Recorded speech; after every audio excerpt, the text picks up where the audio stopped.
നമസ്കാരം. ആസ്ട്ര യൂണിവേഴ്സിൻ്റെ പുതിയൊരു അധ്യായത്തിലേക്ക് ഏവർക്കും ഹൃദ്യമായ സ്വാഗതം. 2026 കണ്ടകശനി ബാധിച്ച നക്ഷത്രത്തെ പറ്റിയാണ് നമ്മൾ നോക്കുന്നത്. 9 നക്ഷത്രങ്ങൾക്ക് 3 രാശികളിലായിട്ട് കണ്ടകശനി ബാധിച്ചിട്ടുണ്ട്. ഒരു രാശിയുടെ 4, 7, 10 എന്നീ ഭാവങ്ങളിൽ ശനി വരുമ്പോഴാണ് കണ്ടകശനി എന്ന് പറയുന്നത്. അപ്പോൾ നമുക്ക് ഏതൊക്കെ നക്ഷത്രങ്ങളാണെന്ന് നമുക്ക് നോക്കാം.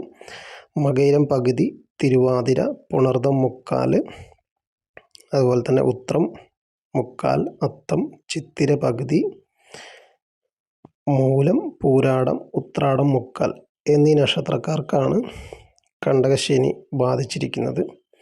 കണ്ടകശനിയുടെ ഫലമായിട്ട് സാമ്പത്തികമായിട്ടുള്ള പ്രശ്നങ്ങൾ, അതുപോലെ തന്നെ കുടുംബത്തിൽ സമാധാനക്കുറവ്, ഭാര്യ ഭർത്താക്കന്മാർ തമ്മിലുള്ള പിണക്കങ്ങൾ, അതുപോലെ തന്നെ വഴക്കുകൾ, തൊഴിൽ സ്ഥലത്തെ പ്രശ്നങ്ങൾ, മേലധികാരികൾക്കുമായിട്ട് തർക്കങ്ങളിൽ ഏർപ്പെടുക, അതുപോലെ തന്നെ നമ്മൾ ഏർപ്പെടുന്ന മേഖലകളിൽ നമ്മൾ കഠിനാധ്വാനം ചെയ്തിട്ടും ഫലം ലഭിക്കാത്ത ഒരു സാഹചര്യം ഉണ്ടാവുക, നമ്മൾ ഏർപ്പെടുന്ന കാര്യങ്ങളിലൊക്കെ ഒരു തടസ്സം ഉണ്ടാകുക, നമ്മൾ പ്രതീക്ഷിക്കുന്നതിലും വിപരീതമായിട്ട് നമ്മുടെയൊക്കെ ജീവിതത്തിൽ ഓരോ പ്രശ്നങ്ങൾ വരിക, അതുപോലെ തന്നെ നമ്മുടെ ശാരീരികമായിട്ടുള്ള അവശതകൾ ഉണ്ടാവുക, ഇടയ്ക്കിടെ അസുഖങ്ങൾ വരുന്ന അവസ്ഥയുണ്ടാവുക, അതുപോലെ തന്നെ അപകടങ്ങളിൽ ഒടിവ്, ചതവ് തുടങ്ങിയ പ്രശ്നങ്ങളൊക്കെ ഈ ഒരു കണ്ടകശനിയുടെ കഠിനപരമായിട്ടുള്ള ദോഷങ്ങളാണ്. ജീവിതം മടുത്തു പോകുന്ന ഒരവസ്ഥയിലേക്കൊക്കെ ഈ ഒരു കണ്ടകശനി നമ്മളെ കൊണ്ടെത്തിക്കുന്നതാണ്.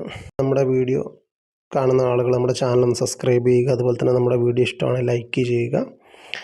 അതുപോലെ തന്നെ നിങ്ങൾക്ക് ആർക്കെങ്കിലും ഇത് അയച്ചു കൊടുക്കാനുണ്ടെങ്കിൽ അയച്ചു കൊടുക്കുക, അവർക്ക് ഉപകാരപ്പെടുന്നതാണ്.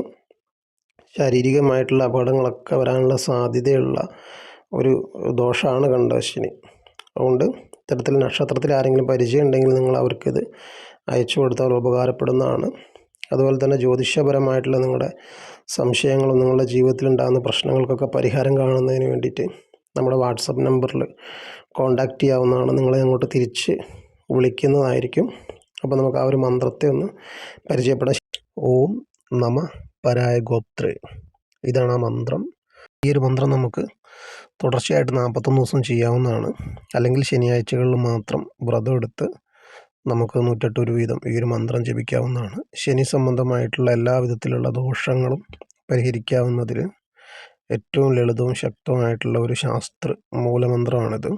അപ്പോൾ ഈ ഒരു മന്ത്രം ഉപയോഗിക്കുന്നത് ജീവിതത്തിലെ ബുദ്ധിമുട്ടുകളൊക്കെ കുറയ്ക്കാൻ സഹായിക്കുന്നതാണ്.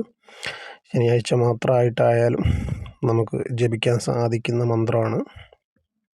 നമ്മൾ നീരാഞ്ജനം പോലുള്ള വഴിപാട് ചെയ്യുന്ന അതേ ഫലം അല്ലെങ്കിൽ അതിനേക്കാളേറെ ശനിദോഷത്തെ നശിപ്പിക്കുവാൻ ശക്തിയുള്ളൊരു മന്ത്രപ്രയോഗമാണിത്. ഏവർക്കും ഇന്നത്തെ വീഡിയോയെ പറ്റി മനസ്സിലായെന്ന് വിശ്വസിക്കുന്നു. അപ്പോൾ താങ്ക് യു.